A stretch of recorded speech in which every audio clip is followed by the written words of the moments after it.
Now, in this video, I want to share with you some insights into the Christian Bible, things that are not usually known.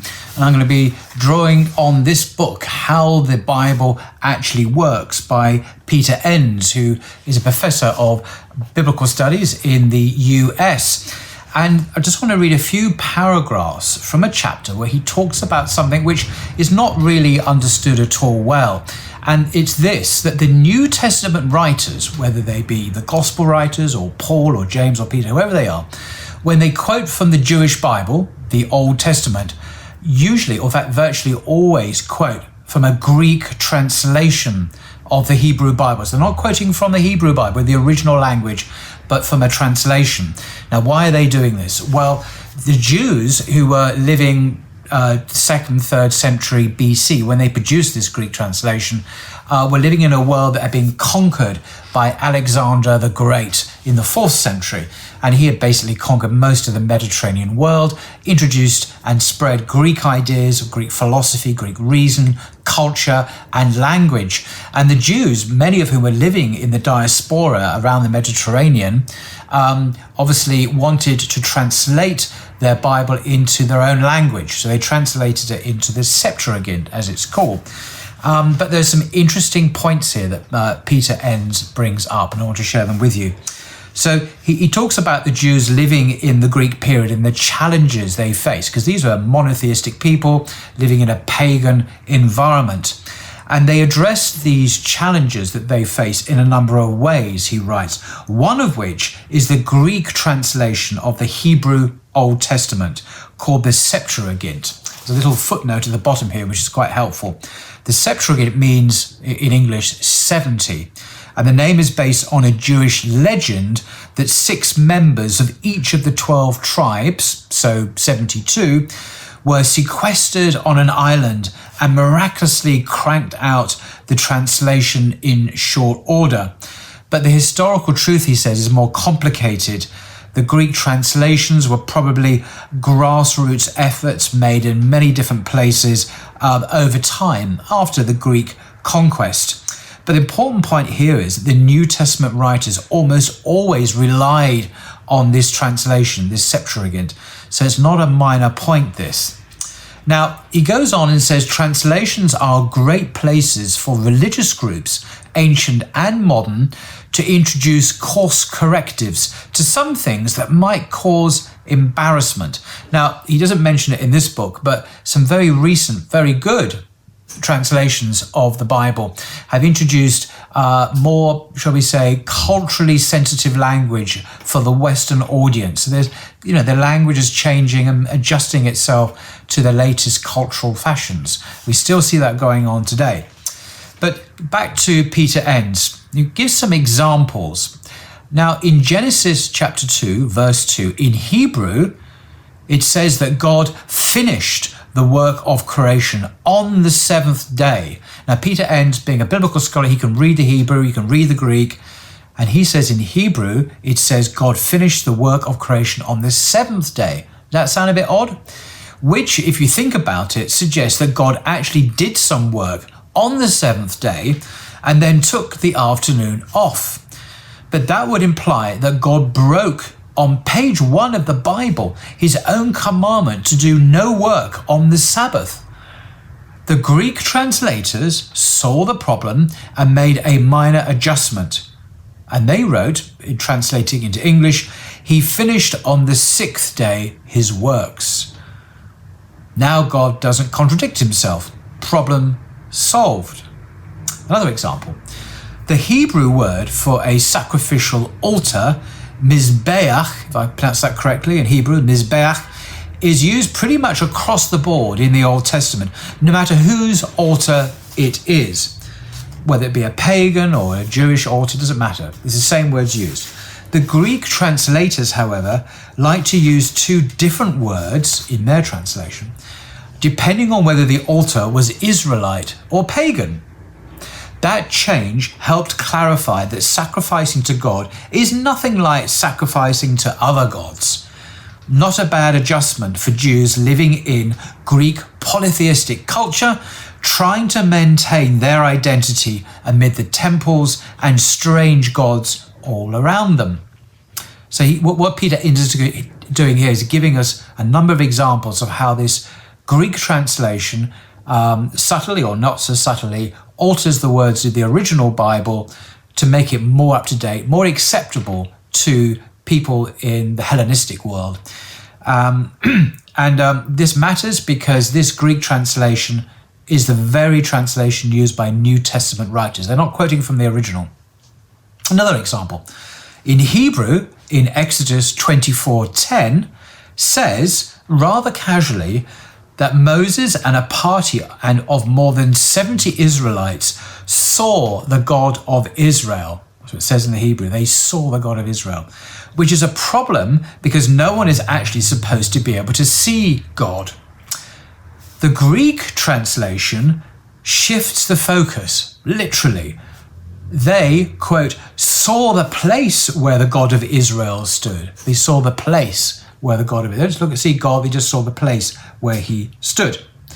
Likewise, after instructions for building the mercy seat atop the Ark of the Covenant, God says, there I will meet with you, Exodus 25:22.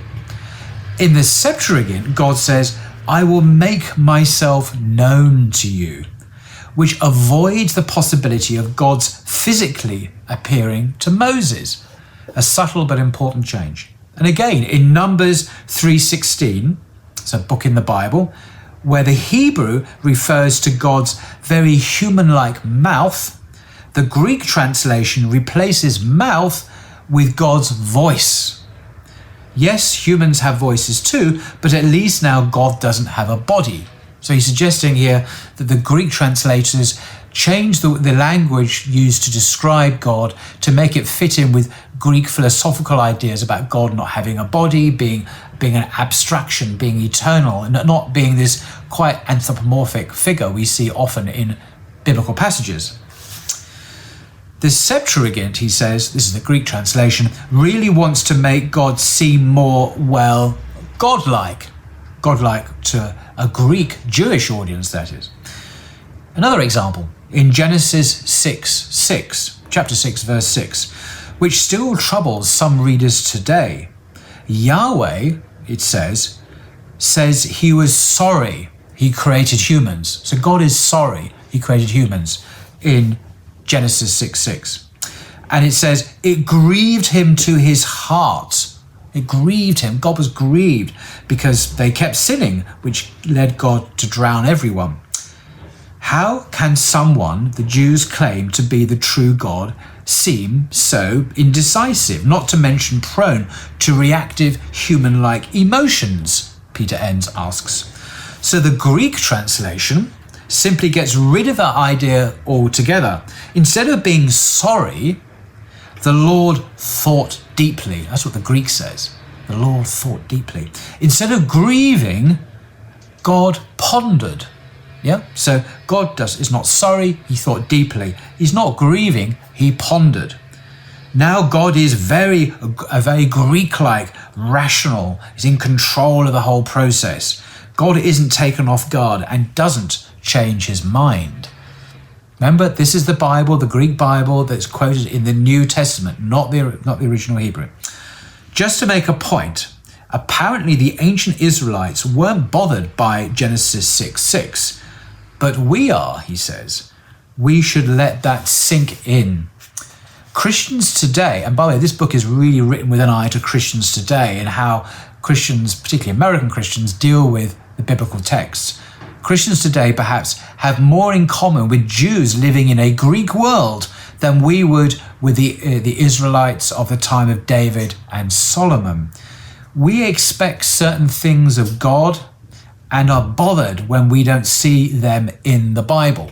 So he's talking about how many average Christians in America particularly, they read the Old Testament for the first time and they see depictions of God that disturb them. And the Greek translators change the wording very often to kind of soften that or to take away the problem. And he basically approves of this, by the way. So another example. Likewise, according to Exodus 4:24, in the Hebrew, of course, Yahweh is waiting for Moses by the side of the road to, somewhat shockingly, kill him, when he had just gotten done convincing Moses to go back to Egypt and deliver the Israelite slaves. The Greek translation, clearly concerned with such a painful, ungodlike about-face, God suddenly changing his mind, says that the angel of the Lord was waiting for Moses. So it's not God anymore, it's an angel. Sure, that doesn't solve the problem entirely, he writes, but at least God has a buffer. So God now is not directly implicated in killing one of his prophets or trying to kill one of his prophets, having just convinced Moses to go back to Egypt and deliver the Israelite slaves.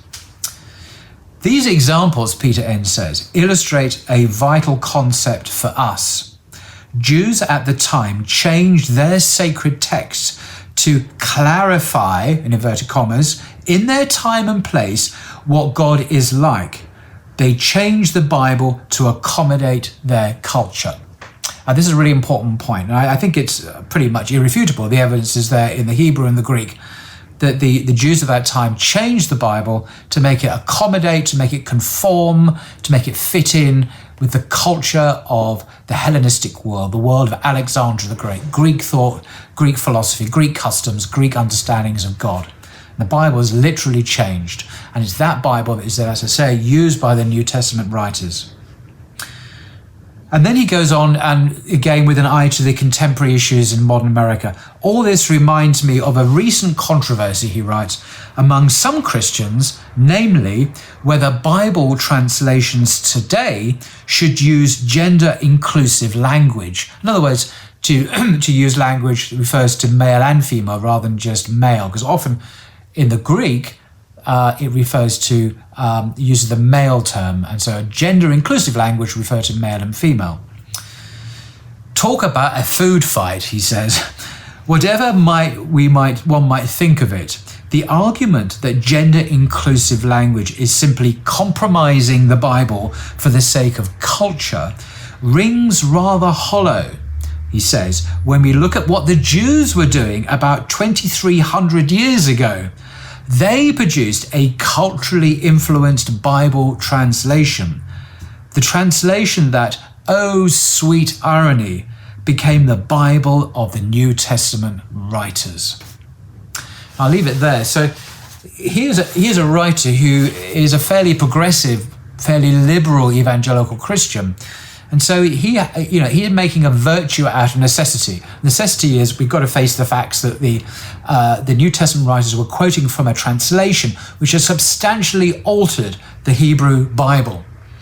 So we can kind of do the same again. We can introduce gender-inclusive language, and he goes on later to talk about other things to do with homosexuality and gay marriage, and he is allowing these changes to justify further changes to the biblical text and our understanding of what God's word is to us today. So I'm obviously not focusing on that so much, but just on how the New Testament writers quoted from a translation that had already altered and changed the text of the Hebrew Bible itself. And then, of course, we mustn't forget that we read the New Testament in English. So we have the Hebrew original, we have the Greek New Testament, which quotes from a translation of the Hebrew, and then it's translated again into English. You have this layer upon layer upon layer of every act of translation, by the way, isn't just a mechanical process. It's an act of interpretation. It's not a simple word-for-word translation. Every act of translation is an interpretation itself. Anyway, that's what I wanted to say, and I do recommend this book. It's written in quite a tabloidy way to a popular American audience, and even though this style is very American in places, I think there are a lot of hard nuggets of fact in here which are worth getting to know about if you want to understand how the Bible actually works. Until next time.